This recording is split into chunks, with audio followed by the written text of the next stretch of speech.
just kind of continuing. Let's take a quick call real quick. So once again, we're just loosening up number 2 here.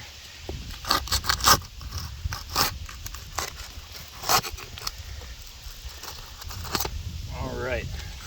So we got number 2 loose, number 1 loose. This is our damaged shingles loose. 3 and 4 here.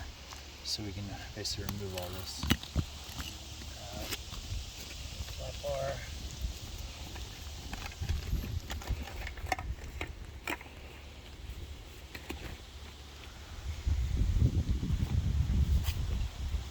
Go ahead and stop it. We'll start that one.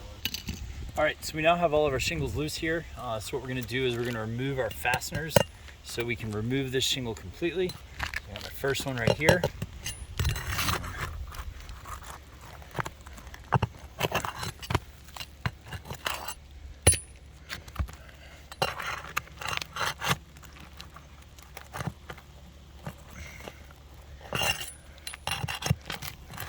That's 2. Let's get down slow.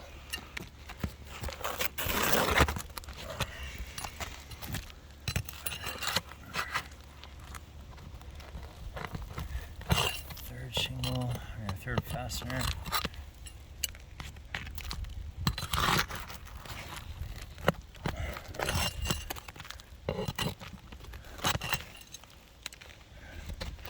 And last one here. All right. So shingle's much more loose now. Got to go up our second course row to remove the last top fasteners.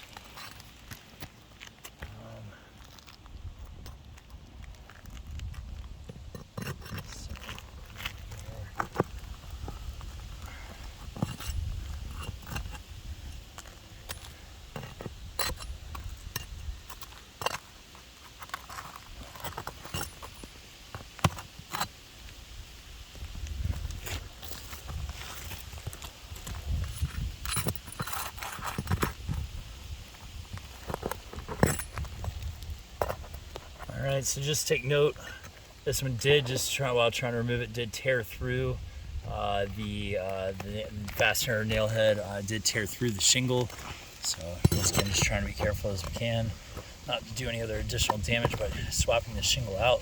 All right.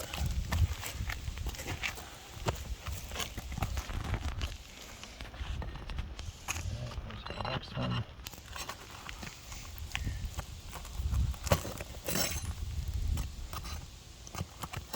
Removed okay, and this should be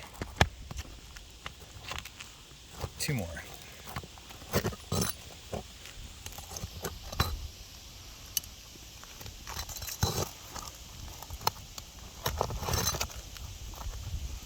All right, so we have removed all fasteners. It should be holding this damaged shingle in. Once again, D, the hail strike down here.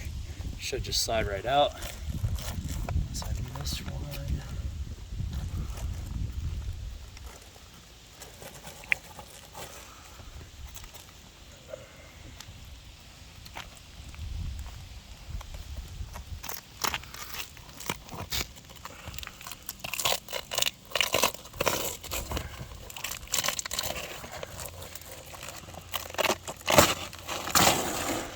All right. So we have our damaged shingle removed at this point. All right, so we're basically installing another weatherwood colored shingle up here. We weren't exactly sure the manufacturer. I will show you on this one glue line. When removing that shingle, you can see there's been a lot of mat transfer. That mat transfer is basically come from the shingle below. So this is not going to reseal properly. We have some sealant up here with us today to make sure this is tight and done, but removing these shingles has caused damage to the shingle below. So not only are we removed the shingle successfully and with proper tools and taking our time, but it is taking the parts of the shingle off with this other shingle, which it would do for the other 91 that was requested to be replaced. So this time we're gonna take this newer shingle, slide it back up in here,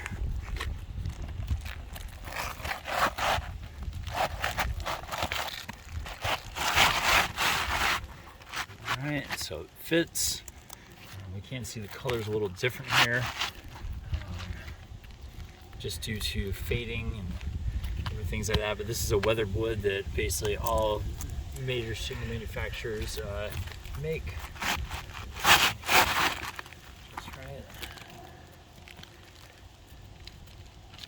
Should be seeing something here, just a line.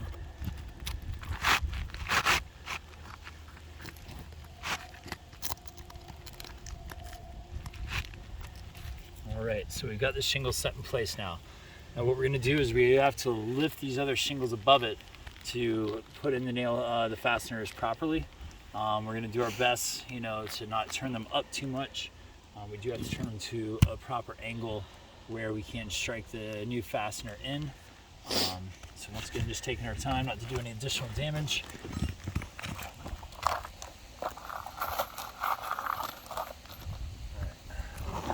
Start up here with our top row. So by lifting this, we're already seeing some delamination of the separation of the laminates here.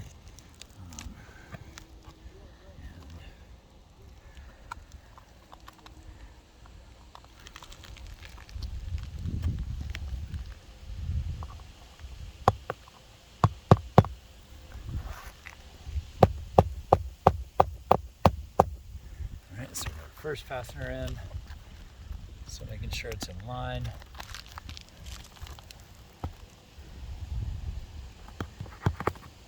So once again, not trying to lift this too much, but having a hard time, with just lifting it at this like relatively 45-degree angle. Really does need to come up a bit more, just to get this in properly. And also would like to make note real quick that removing this shingle also had some mat transfer right here, where the gum or the glue is stuck to the shingle above.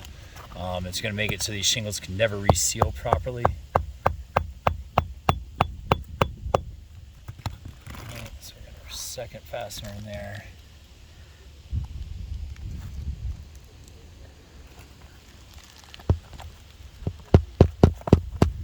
And when hammering, if you notice all this granular coming down because the shingles are so brittle.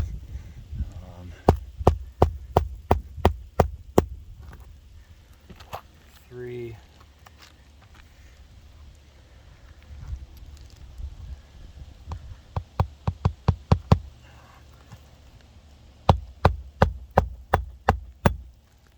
Four.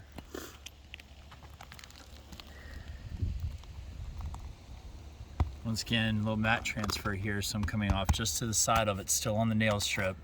Just trying to give this the best quality repair that I can.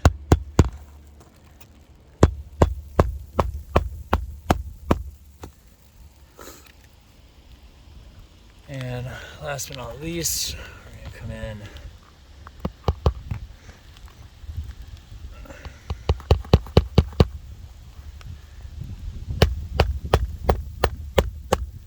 So we have 6 across, which we always like to do just to ensure that these are basically in there well. If you notice here, all the granular just shedding off from where we were having to turn it up. You can see a little bit of lines here in the laminates. So we're going to do our next shingle down.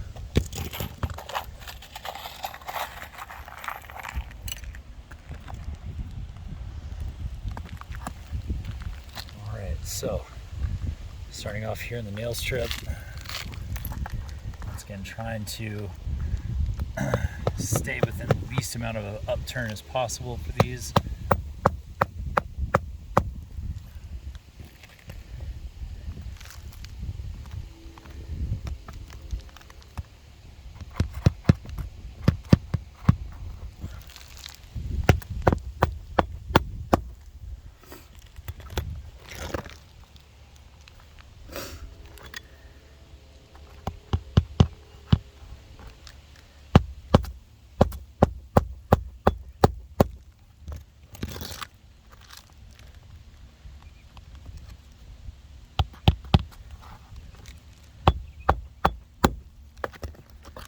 Four.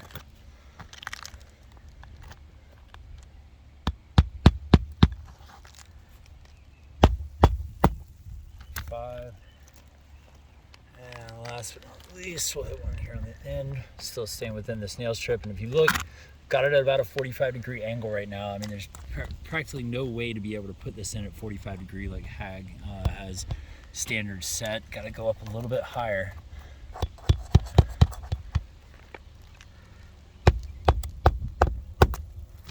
All right, so once again we have our replaced shingle.